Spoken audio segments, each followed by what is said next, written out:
Hello. Today we're going to talk about what to do if you have to catch a catfish and it gets stuck in the net.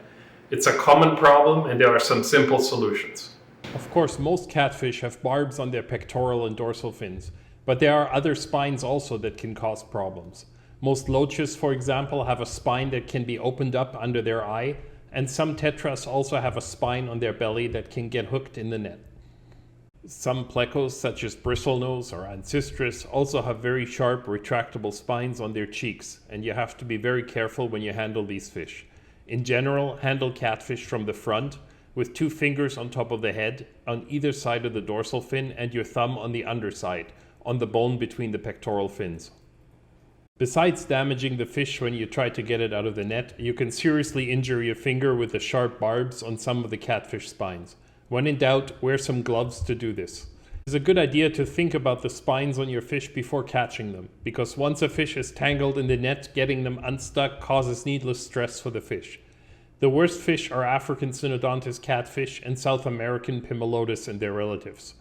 Many of the spines are hooked into opposite directions, and that is important to remember when you try to untangle them. When you catch spiny fish, use an oversized net. Then bring the net to the surface without lifting them out of the water, and finally use a yogurt cup or clear plastic container to gently scoop them from the net. Then transfer them to a bucket or bag.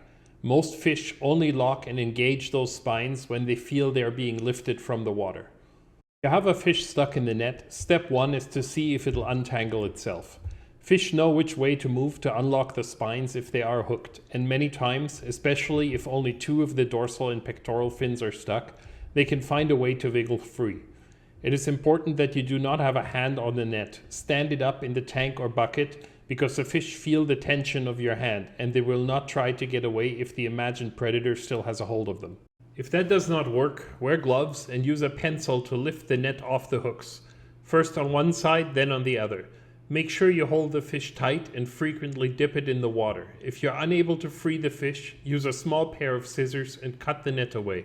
It will be easier to replace the net than to try and treat physically injured fish, or to have the unpleasant experience and pain caused by a catfish mucus in a cut on your hand. Well, I hope this video helps people in the unfortunate situation of getting a fish stuck in a net, or makes it easier to net them safely. Most catfish stings can be very painful, but few of them are actually venomous, like this platosis from Papua. If you are stung, start by washing the wound in hot water to relieve the pain. Thank you for watching today's video. I hope you found it useful. If you did, make sure to leave us a like or subscribe to this channel or leave us some comments.